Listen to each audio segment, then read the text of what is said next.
Hey, everybody. Thanks for joining. I wanted to start this by announcing that prior to today's game, in addition to the moves that we made yesterday to reduce the camp numbers, we optioned Alexander Wells to AAA. And then immediately post-game, we have optioned Kyle Bradish, DL Hall, and Yusniel Diaz to the minor league camp. So, as we continue to narrow the numbers, working towards opening day, which is fast approaching in this area. For those pitchers in particular, both of whom we saw today and both of whom pitched great, and we saw the talent on display. Our main concern is building them up for what we expect will be a long season, much of which will be at the major league level. Both those guys were impacted by the lockout, being on the 40-man roster, now in major league camp for the very first time, having a very rushed camp. We view both of them as starting pitchers.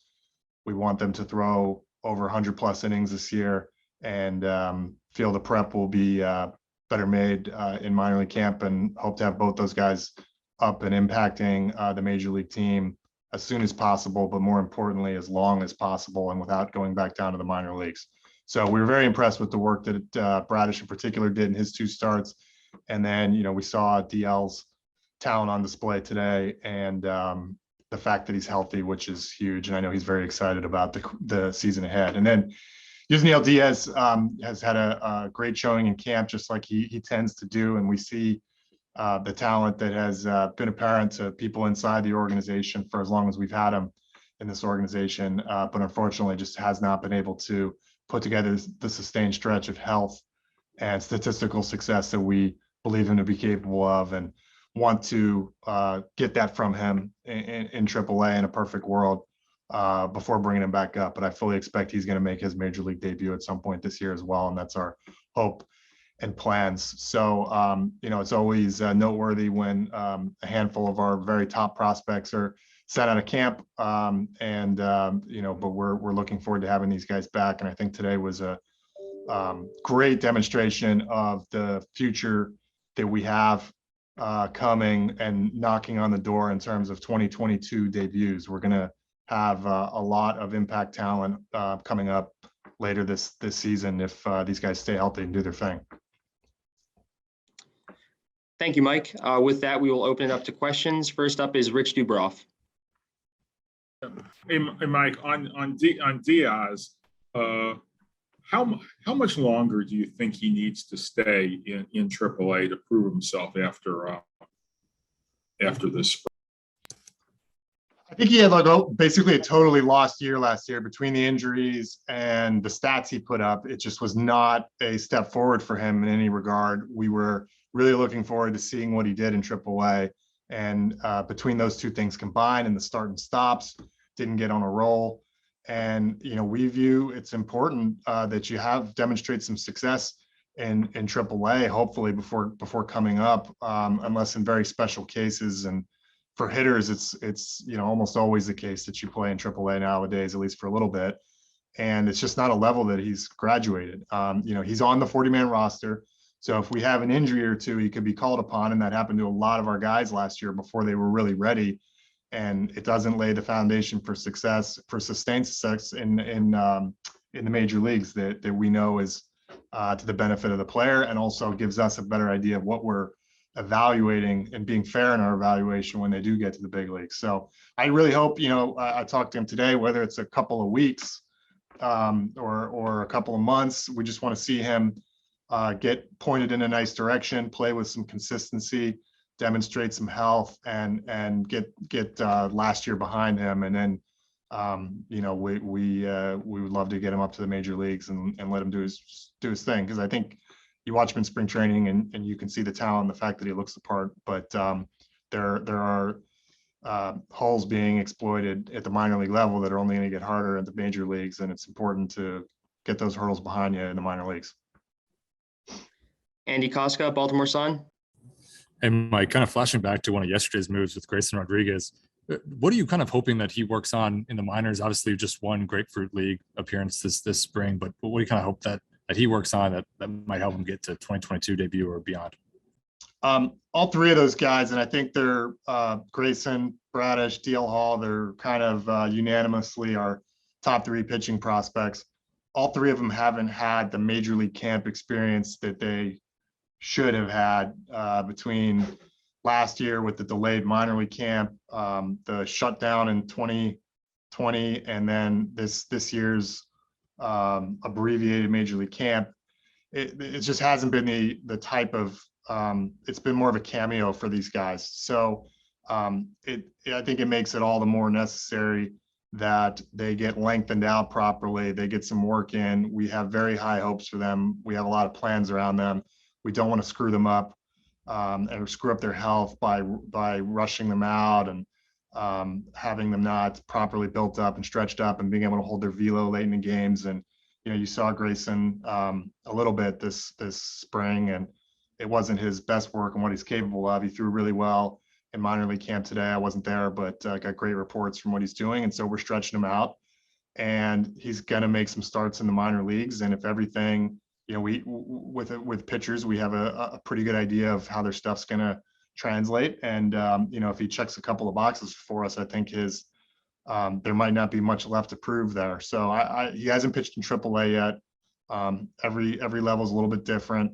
And what we saw in this camp this year, it was very easy call to not jump past that and make any assumptions just based on what he did in 2021. So I think it's the right thing for him. I think he's going to benefit from it, and knowing him, he's going to knock it out pretty well. So we're looking forward to having him back. I'm really hopeful that it's this season, but it's always fingers crossed with health.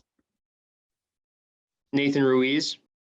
Mike, you mentioned the shortened camp. Do you think it's hard for players to maybe shift the perception that you guys have had of them coming into this camp, just given the shortened time? And a guy like Alex Wells gets only one outing before he gets sent down. Do you think it's just difficult to maybe change the thinking that you guys had or the pecking order you guys had coming into camp? A little bit. I mean, there's some players here that we're less familiar with that we are trying to maximize our views, particular things. How they look defensively, where they're able to play, things they may have changed from last year, and some of those players are still up here. But the guys that were sent out, like Alex, like some of the group yesterday, some of the position players yesterday, once it was apparent that they weren't going to break the opening day roster, we felt it best for them to get over to the other camp, be able to stretch out and or get more at bats over there where we have a little bit more ability to manipulate the schedule.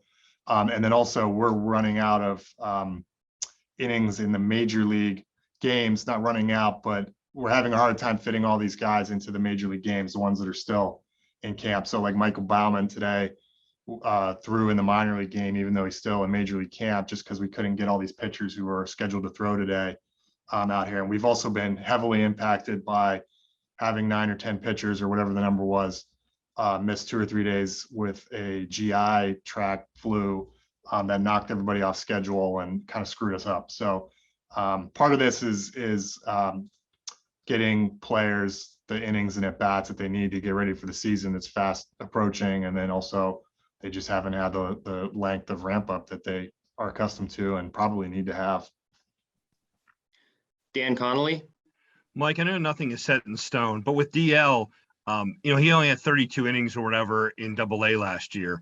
Is that a major consideration when you decide where to place and where to put him? Or is it possible because of what he's shown and kind of the level he is in health right now that he will be starting at AAA?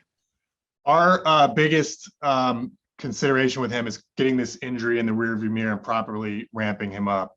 So I talked to him today about our plans. The league has provided some new roster flexibility where players can be assigned off of a roster and inhabit the spring training facility for a time. And I'd say that it's very likely that given that he's coming off of an injury, given that he only threw 1 inning in major league camp, and the carefulness with which we want to get him back up into that 4 or 5 inning neighborhood and kind of get him off and running, that will keep him down here for like a longer spring training just because we can. And also we're going to have to be watching his innings all year. We don't want him to have some crazy short season just because he threw 40 innings last year. We want him to have a nice long 100-inning type season or more. But we have to be mindful of that, and we can't just blow a bunch of innings up front. So everything pointed towards it making sense to likely keep him back in Florida a little bit, let him take his time to get ramped up, get everything perfect, and then send him out. And it's very possible that even though he pitched great in Double-A, oftentimes when a guy is coming off a significant injury, even a minor injury, I've learned to kind of send them back either to the previous level or even a lower level, which we're not going to do for DL, but we might just send him back to Bowie just to kind of check that box and make sure that we sort of reduce the number of variables as we're looking for his performance and just make sure everything's right and then get him going. But you saw his stuff today. He's a pitcher. If we get from him, we want him to be able to sustain the type of success that he's shown when he's been out there. So from a health standpoint and from an innings coverage standpoint, being able to get deep in games, get through the order 3 times, we want to be able to sustain that. And he's learning how to do that. He's very gifted. And he's a young guy and he's learning how his body works. And he's really maturing and becoming smart on the mound by the day. So I think it's going to happen quickly, but there's only so much that he needs to show, I think, at the minor league level before he can come help this team and do it in a sustainable long-term way where he's never going back. Nathan, go ahead. Mike, is it, with everyone who's left, is it fair to assume, except for guys who are injured or rehabbing, that they're legitimate contenders for the opening day roster? Yeah, I think we're at that point. We're down to battles now. Basically, almost everyone up here has some major league time under their belt, I think, now. There might be one guy remaining, Felix Bautista, who hasn't pitched in the majors yet.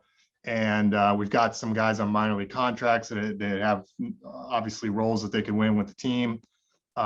We've got some guys who had been outrighted to Norfolk that are looking pretty good in this camp and could still win a spot on this team, and that were on this team last year. And it's kind of down to a battle. So that's part of why we're setting the table like this today, just with the limited times, the limited games we have left. These are only 8 or 9 inning games. You can't manipulate them. There's not a lot of B games going on or split squads this year. It's been very difficult from a scheduling standpoint. I just want to follow up and be sure that your mindset includes Kyle Stowers in that regard as one of those guys. Yeah, Kyle. Adley Rutschman's also in camp as well. I misspoke. I was thinking of the 40-man roster. He's in a battle. I mean, the guys that, Kyle didn't play much in AAA last year, and his performance there was solid, but it's not something that can't be built upon, and he knows that. And I think there's always a chance of him making the major league team, but he's got work left to do at AAA, and it wouldn't be unproductive for him to start the season there. But obviously, Hyder's giving him a lot of at-bats, hitting him in the middle of the lineup, facing him against some tough left-handed pitches, because we want to prepare him for the major leagues this year. So even if he's not breaking with the opening day team, he's part of the picture and the planning this year, and we'll see where it goes.